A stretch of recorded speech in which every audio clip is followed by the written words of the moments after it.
gusto estar aquí. El tema de mi presentación tiene que ver con el formato de la gramática y las funciones de la gramática. Porque por lo general pensamos hoy en gramáticas plenamente descriptivas o teóricas, alejadas del contexto en el que se producen, de la lengua, sin tener en cuenta el contexto en el que se produce, en el sentido fundamentalmente no solo de la lengua, sino también del país, de la región en que se produce y de los cambios de las tradiciones culturales que en todos estos factores están implícitos. Por eso en este trabajo, en esta presentación, voy a tomar algunas gramáticas, dos gramáticas del portugués brasileño. Voy a hacer referencia a la nueva gramática de la lengua española, que es una obra reciente y que tiene una enorme importancia tanto para la investigación como para la docencia, y también algunos estudios que se realizan sobre el español de la Argentina. Entonces, mi intención es mostrar de qué manera las gramáticas pedagógicas del portugués tienen una función que no se ve en las gramáticas del español.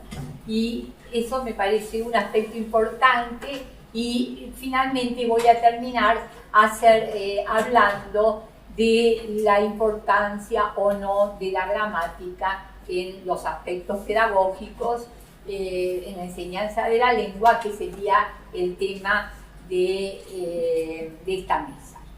Podríamos hacer primero una distinción que todos ustedes conocen, pero que quizás convenga recordar. Mientras que el español es una lengua pluricéntrica, es decir, es una lengua en la que hay muchos centros de prestigio. Podríamos pensar en principio en las capitales de los países, de los 20 países que la conforman, pero tal vez esta no sea una realidad. Cuando se tomaron las regiones en que se dividía el español para la nueva gramática, se distinguieron 8 regiones.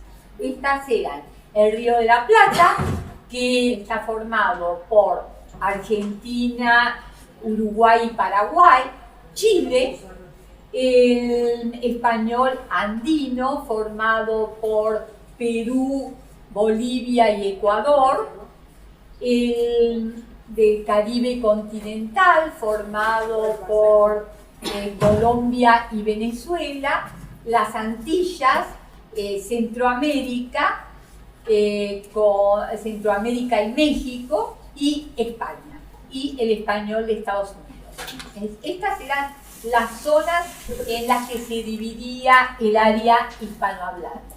Esta división tiene muchos problemas. Primero, porque en un país como la Argentina es un poco difícil hablar de su inclusión completa en la zona rioplatense. Hay zonas de la Argentina que están más cerca del español andino y otras zonas que están más cerca del español chileno. Entonces, desde el punto de vista interno en nuestro país, habría distinciones. Y también podríamos preguntarnos si el peso como centro de difusión de Santiago de Chile es tan importante como el de Buenos Aires. Y la misma pregunta la podríamos hacer con respecto a tal vez otras zonas del español. Es decir, que hay una variedad de centros de difusión con diferente incidencia en su valor irradiador. Entonces, al no haber un centro único de estandarización, ningún país fija una norma que los otros acaten. sino que habría varias normas coexistentes. Y a esto alude el lema de la academia, unidad en la diversidad. Es decir, en principio, este lema que reemplaza al anterior, limpia, fija y da esplendor, tiene en cuenta la realidad del español de hoy. En cambio, en el portugués de Brasil no tenemos esta pluralidad, sino que puede hablarse de una norma bicéntrica, que tiene un centro tradicional, el portugués europeo, y un centro hoy mucho más dinámico y con mucho más fuerza expansiva, que es el portugués brasileño. Piensen ustedes que Portugal tiene 20 millones de habitantes y Brasil tiene 187 millones de habitantes. Y esto desequilibra este bicentrismo del portugués. Con respecto al español de la Argentina, sería en principio uno entre varios. Sin embargo, es un importante centro irradiador tanto a nivel interno como también a nivel externo, es decir, en los países de la región. A nivel interno, esto se ve muy claro en lo que respecta al voceo. En Argentina hay más de un voceo, y esto se ve claro en Córdoba. En Córdoba y toda la zona del noroeste y Cuyo tienen dos voceos, uno considerado el voceo estándar y otro considerado el voceo subestándar, que se asemeja al voceo chileno, es decir, andai y querís, ¿no? en el presente del indicativo. Estas formas eran las que probablemente hayan tenido que ver con el voceo diptongado que se documentaba Germán de Granda en gran parte del territorio de Sudamérica, desde Colombia hasta Chile y también en el Virreinato del Perú, hasta que el voceo fue reemplazado por el tuteo. Esta forma, podríamos decir, que era la forma patrimonial del noroeste argentino. Sin embargo, a partir de fines del siglo XIX, es decir, en la época de la conformación del Estado argentino, el voceo bonaerense o porteño se irradia también a esta zona y queda como una variante que compite con el tú, pero que va ganando un espacio. En la sintaxis hispanoamericana de Kenny, él señala que la zona que más se aleja del español peninsular, lo que se podría considerar el estándar propio de una estandarización monocéntrica, era precisamente la zona de Buenos Aires. Y teniendo en cuenta, creo, lo que señalaba Amado Alonso acerca de la nivelación del español y de la importancia de Buenos Aires por su industria editorial y por el cine, probablemente esta influencia crecería, aumentaría. Es decir, que se convertiría en un centro irradiador, uno de los centros irradiadores más importantes del mundo hispanohablante. Quizás esto haya cambiado, quizás no sea totalmente cierto, pero en una obra que se publicó hace poco que se llama Español, lengua pluricéntrica, que apareció en Iberoamericana, se presenta un estudio de Miguel Ángel Quesada Pacheco sobre actitudes lingüísticas en el español de Costa Rica. Y los costarricenses consideran que en la forma más prestigiosa del español actual sigue siendo la de los países americanos del Cono Sur, Argentina, y menciona también Chile.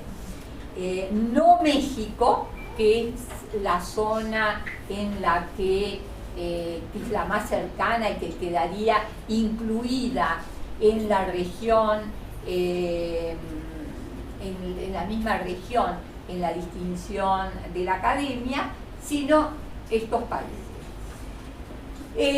Vamos a ver entonces, dentro de un momentito, cuál es la situación actual de los estudios acerca del español de la Argentina.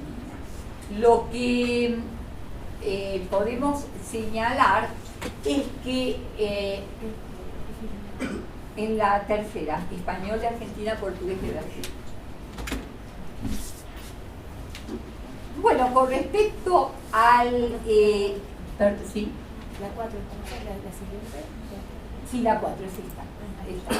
Con respecto al portugués de Brasil, se ha señalado en muchos trabajos, como el que acaba de mencionar Neidy, y otros trabajos más recientes, como el de Marcos Baño o el de Mario Perini, la presencia de un vernáculo brasileño que se aparta en rasgos fonológicos, en rasgos gramaticales y en el léxico de lo que es considerada la norma padrão, ¿no? La norma estándar del portugués,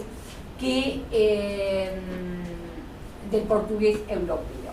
Estos cambios afectan a los parámetros de la lengua, es decir, no son rasgos meramente dialectales que afectan a un elemento, sino como los que ya habían mencionado Neidy y otros, relativos a problemas a cuestiones de concordancia y al sistema pronominal, cambian la configuración de la lengua. Es decir, no sería una lengua que permite sujetos nulos, sino que es una lengua en la que el sujeto se ha convertido en obligatorio. Y esto se debe a los cambios que se han dado en la morfología del verbo, que distingue, al menos según mayoritariamente, dos formas.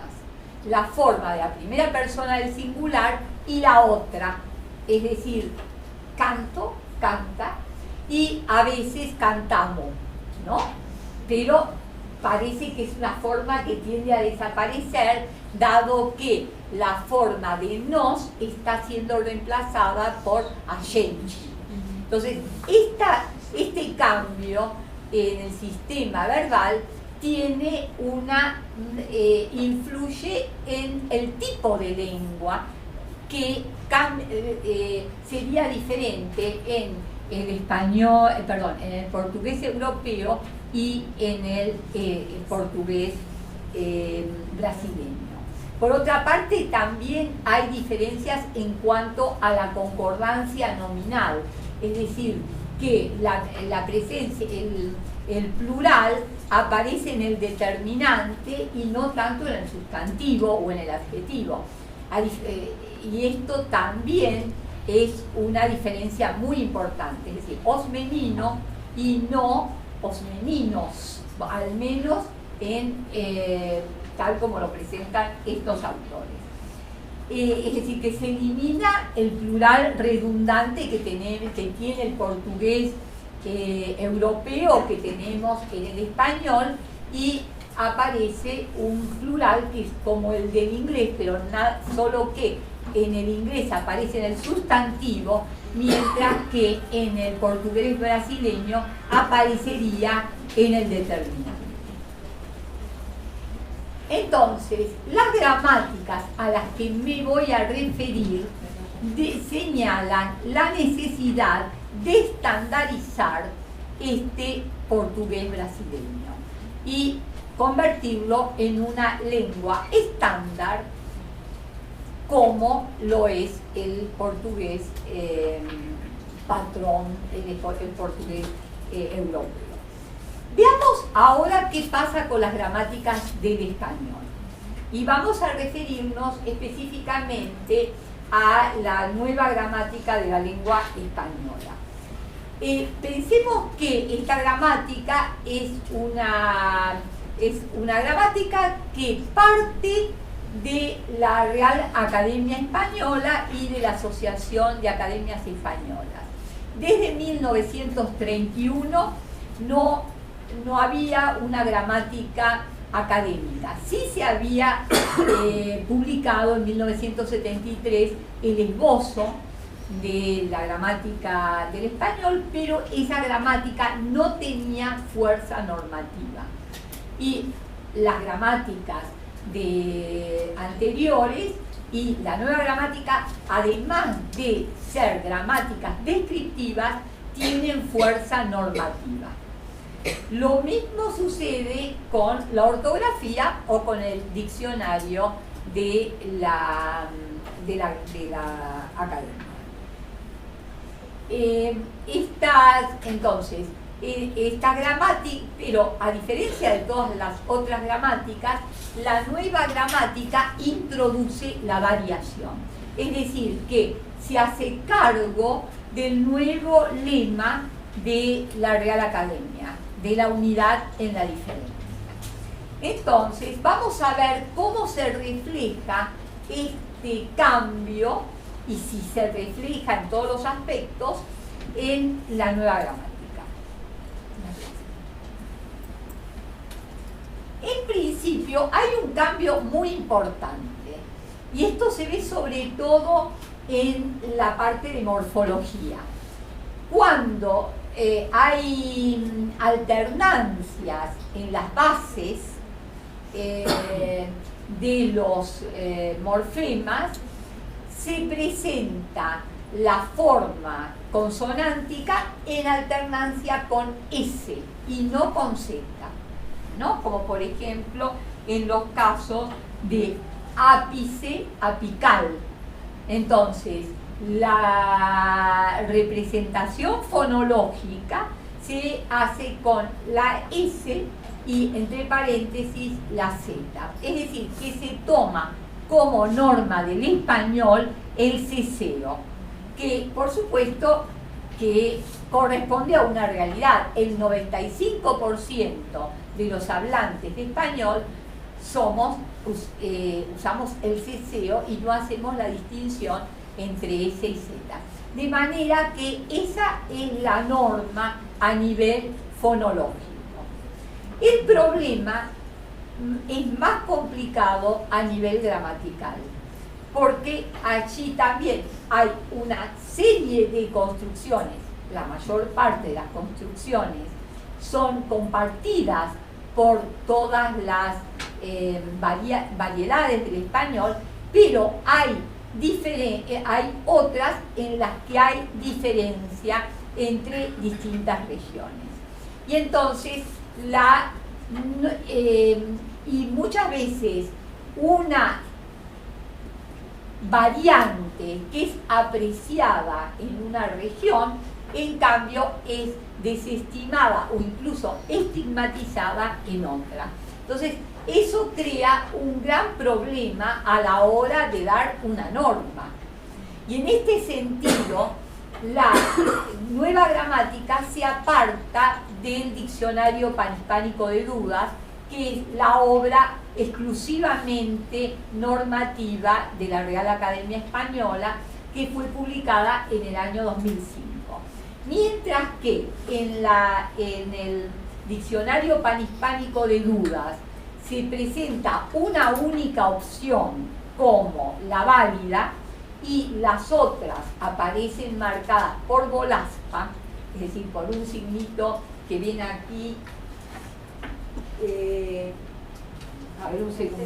Ahí. Les di un premio, perdón, se los di, ¿no? Aquí aparece ese signito, el redondelito cruzado, como signo de incorrección. No es el asterisco, que es el signo de agramaticalidad, ¿no? El diccionario panhispánico de dudas da normas en relación con la corrección.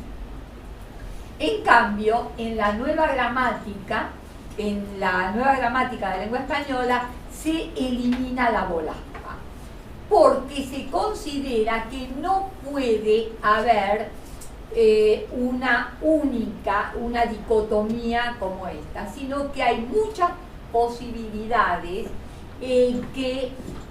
muchos casos en los que en una zona se acepta una construcción que en la otra, en cambio, es rechazada. Y esto tiene que aparecer en forma, entonces, de información, no siempre demasiado fidedigna, pero esto no es culpa de los participantes, sino de las academias, las academias americanas, que suelen ser muy conservadoras y que tienen como paradigma único el español peninsular. Entonces, muchas veces no reflejan la realidad lingüística de sus propias regiones. De hecho, estos representantes estuvieron presentes en el diccionario panhispánico de dudas.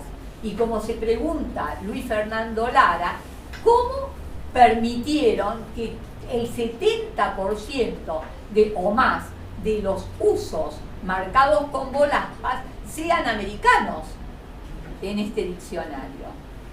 Fíjense ustedes que somos el 90% de los hablantes de español y resulta un poco raro que el 90% cometa el 70% de los errores. Entonces, bueno, la nueva gramática intentó cambiar esta valoración de los fenómenos del español, de los fenómenos correspondientes al español americano. Entonces, por ejemplo, en este uso se los di, ¿no? Les di un premio, ¿no?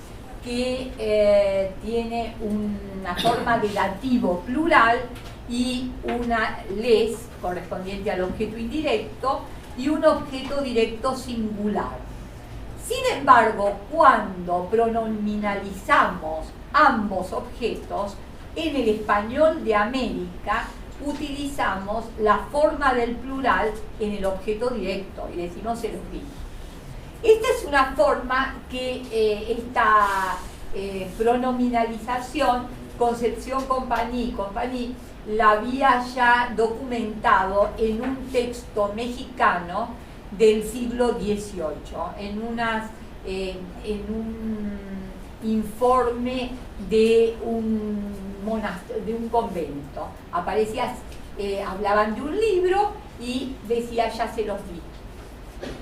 Y esta forma no es característica solo del español mexicano, sino que es propia de todo el español americano. Y fíjense que si bien aparece estigmatizada con la volaspa en el diccionario panhispánico de dudas, por lo menos en nuestros países, no recibe sanción ningún tipo de estigmatización. Muy probablemente muchos de ustedes ni se hayan dado cuenta de esta discordancia. Bueno, no digo de ustedes, pero cuando uno comienza a estudiar gramática la advierte, pero la mayor parte de los hablantes es inconsciente y no recibe sanción social. Por eso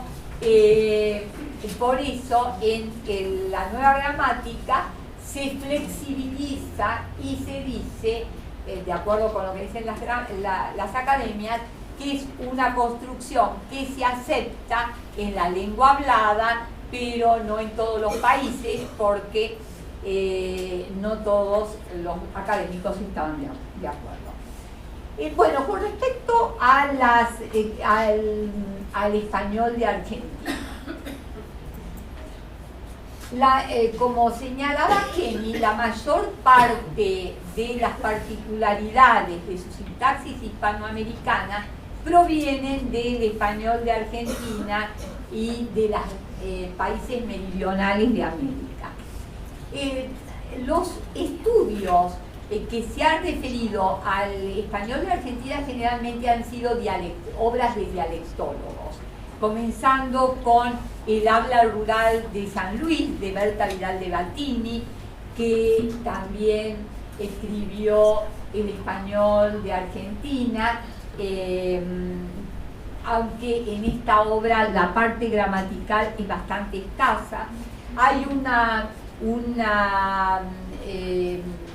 trabajo editado por Barrenechea de 1979 que se llama Estudios dialectológicos y lingüísticos, y están referidos casi todos los trabajos al español de Argentina, y es el primer trabajo que registra, por lo menos que yo conozca, el doblado de críticos, el hecho de que en Argentina es normal el doblado del crítico acusativo, es decir, lo vi a Juan, o la viste a tu mamá, la viste a mi mamá.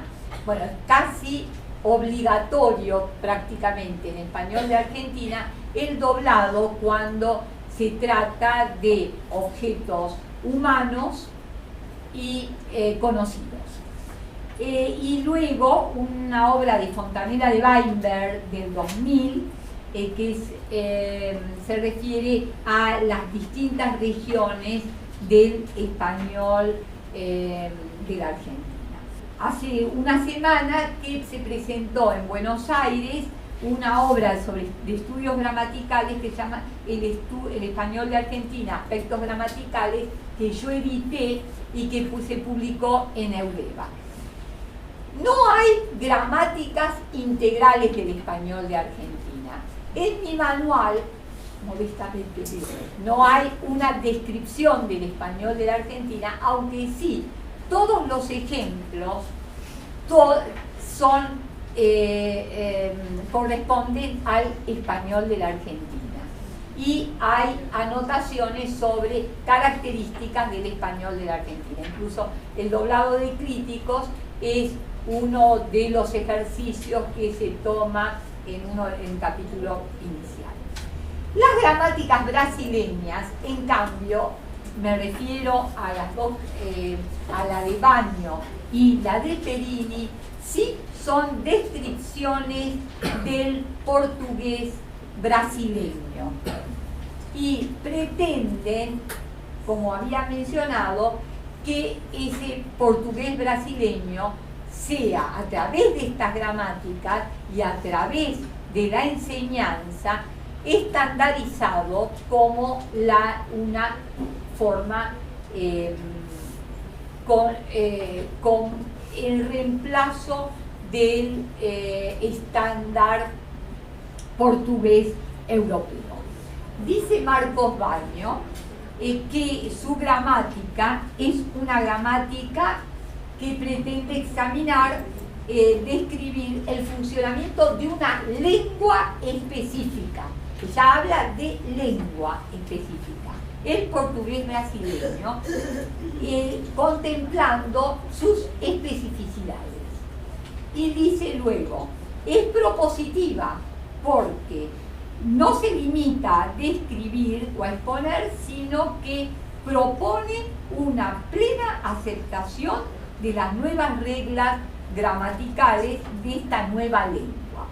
Es pedagógica porque se dirige fundamentalmente a la formación de los maestros.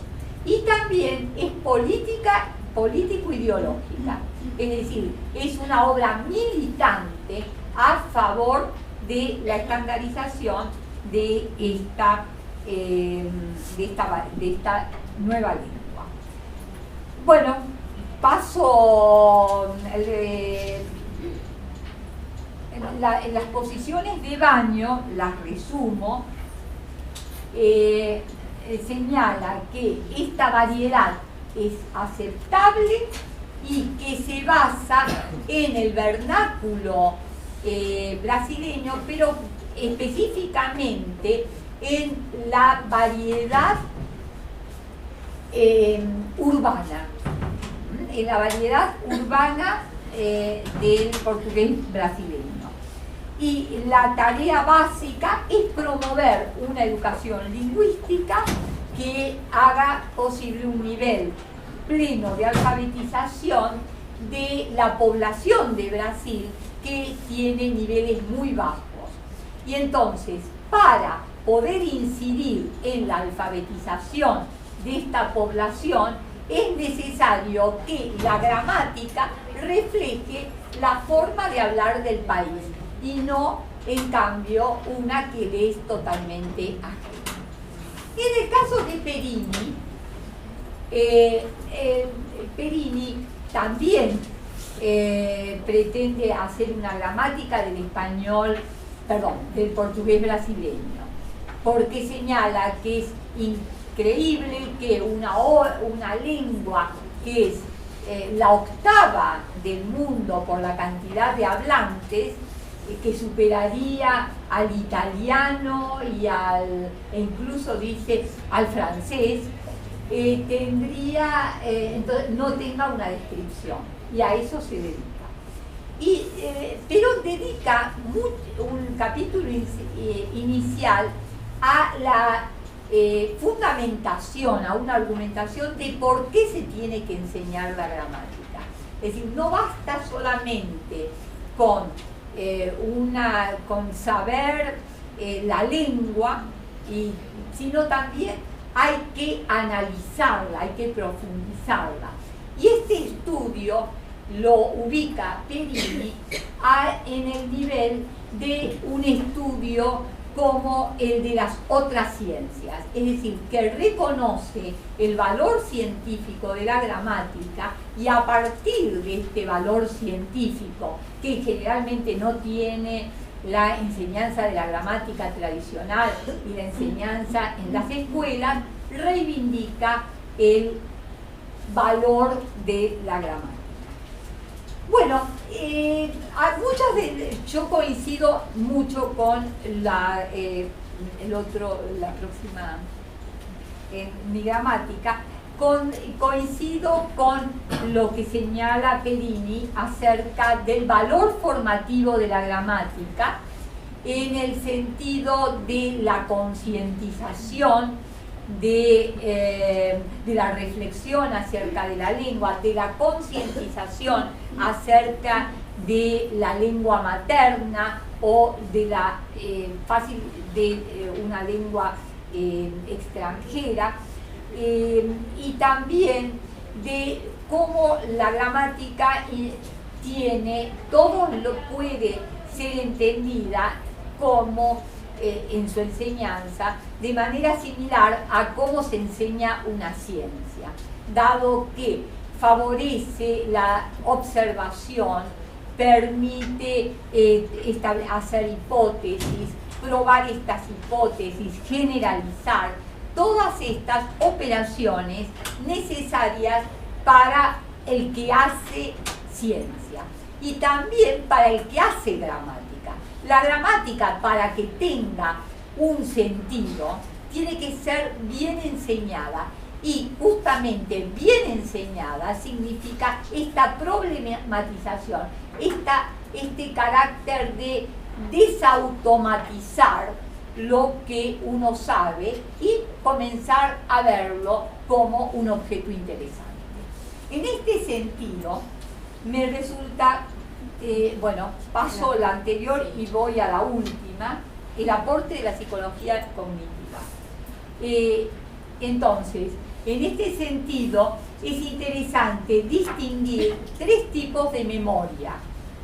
La memoria de trabajo, que es la memoria de corto alcance, y otros dos tipos de memoria que ustedes ya conocen, que son la procedimental y la declarativa, que también apareció en una de las filminas de Malta. Bueno, la pregunta básica con respecto a la gramática, la que se han hecho todos los gramáticos, es de qué manera la gramática puede contribuir no solo a la reflexión, sino también a las actividades vinculadas con la producción y comprensión de textos, tanto a nivel de lengua materna como de lengua extranjera. Y lo que señala la psicología cognitiva es que, bueno, la memoria procedimental no es accesible. Bueno, en la memoria procedimental está todo aquello que se ha automatizado, que tenemos, que es el conocimiento adquirido, las partes básicas de la gramática que un niño ya conoce a los 3 años. En cambio, la memoria declarativa tiene que ver con los conocimientos que se adquieren, y que corresponde a las áreas, en lo lingüístico, a las áreas periféricas, a las estructuras tardías, a lo que tiene que ver con el léxico, a lo que tiene que ver con las irregularidades a nivel morfológico. Entonces, hay estudios de Ellis, de McLaughlin, que muestran cómo el estudiante de lengua extranjera que ha recibido una formación gramatical puede pasar esto que ha adquirido como memoria en su memoria declarativa y automatizarlo y pasar entonces a la memoria procedimental. Y esto realmente habla de la importancia que tiene esa reflexión gramatical. Para concluir, bueno, hemos hecho una comparación un poco, por supuesto, demasiado rápida, requeriría un análisis mucho más completo, pero bueno, abuelo de pájaro, de 2 lenguas internacionales, el portugués y el español. Y vimos que hay distintos factores que inciden en la elaboración de las gramáticas. Y bueno, tiene que ver con los centros de autoridad, con la tradición gramatical, con el lugar que ocupa una región, es decir, la posibilidad. Se han hecho, por ejemplo, diccionarios integrales, como por ejemplo el de Luis Fernando Lara sobre el español de México. Es decir, quiere decir eso, diccionario que no tome solamente los mexicanismos, sino toda la lengua de México. Yo creo que el objeto, también una gramática, tendría que ser una gramática del español de las distintas regiones.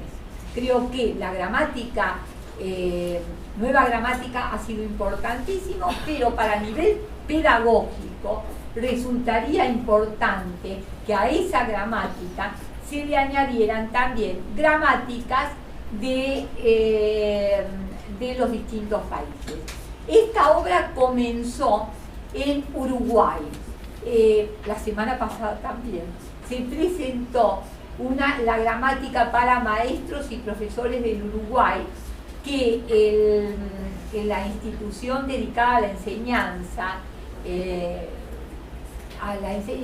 de ANEP en Uruguay nos confió a Marisa Malcuori y a mí. Creo que este tipo de gramática excede los estudios dialectológicos y tiene una importancia muy grande a nivel pedagógico. Por último, hablamos de las funciones de la gramática y quizás convenga recordar a Nebrija. Nebrija ¿se acuerdan ustedes? En su prólogo decía que la gramática era compañera del imperio. Esto todavía tiene que ver, todavía existe y podemos seguirlo pensando. Pero también Nebrija tuvo que fundamentar su gramática. ¿Para qué sirve? Era la primera gramática de una lengua vulgar y escrita en 1492. Tenía que fundamentar a la reina, él que era ante la reina, él que era un latinista, ¿por qué escribió su gramática? Y plantea 3 objetivos. Uno, el que planteamos nosotros, para que el hablante conozca mejor la lengua que le es natural, decía Nebrija. Otra, para que a partir de ese conocimiento pueda mejorar y acelerar el aprendizaje del latín. Hoy podríamos decir de otras lenguas extranjeras. Y tercero, porque en la expansión de Castilla podía llegar a tierras desconocidas. Todavía Colón no había partido. Y entonces sería necesario que la gente de esas tierras aprendieran la lengua del pueblo conquistador. Bueno, esta...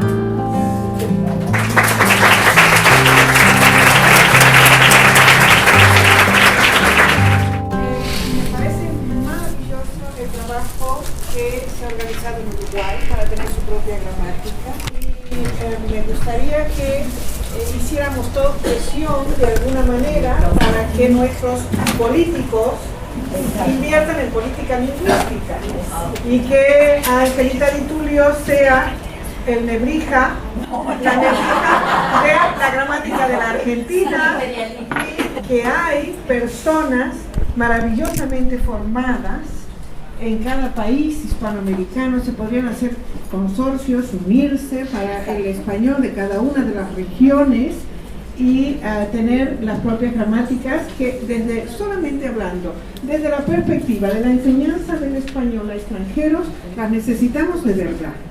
Pero yo creo que quitando la palabra imperio y sustituyéndola por países o regiones, debería haber una gramática, por lo menos para los estudiantes del Mercosur, una gramática de portugués para los estudiantes del Mercosur, una gramática de español para los estudiantes del Mercosur.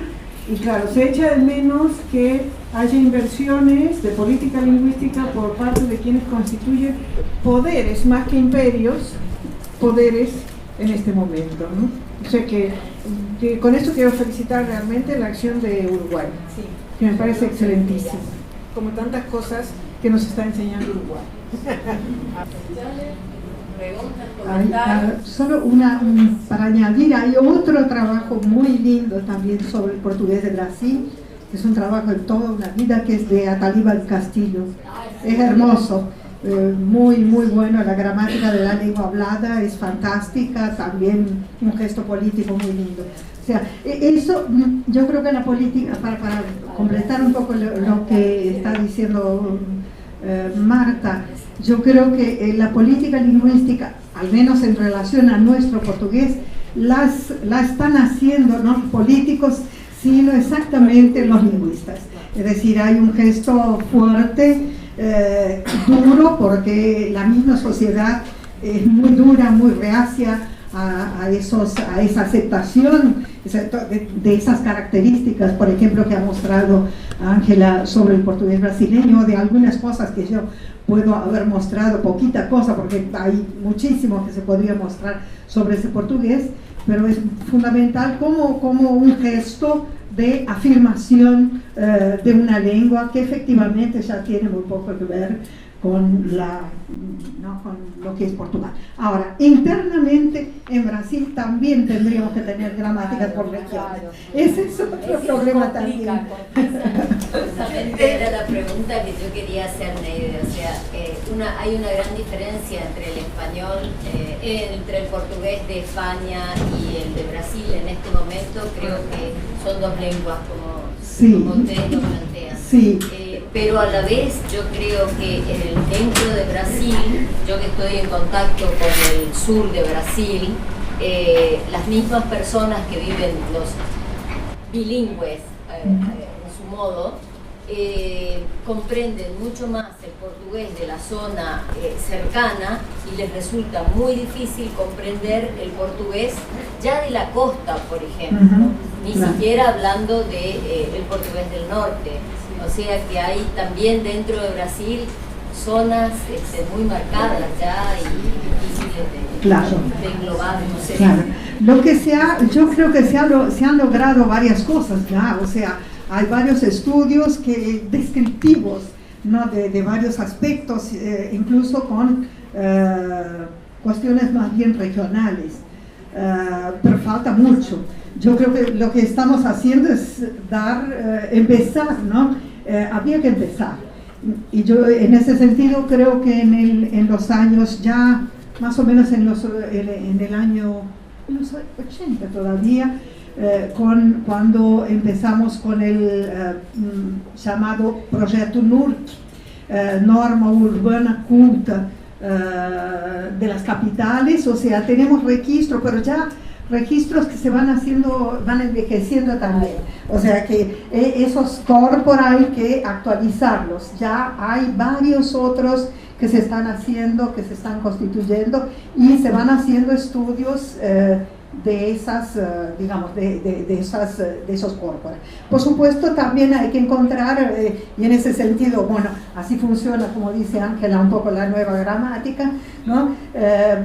Se han buscado rasgos más o menos genéricos, pero de todos modos eso no quita la importancia de los estudios más específicos sobre cuestiones que están sucediendo en regiones, a veces incluso regiones más aisladas, menos céntricas y menos valoradas, ¿no? Menos prestigiadas, ¿no? Bueno, yo cierro la mesa, un gostinho de quero mais, y que podemos charlar todo el día, ¿no?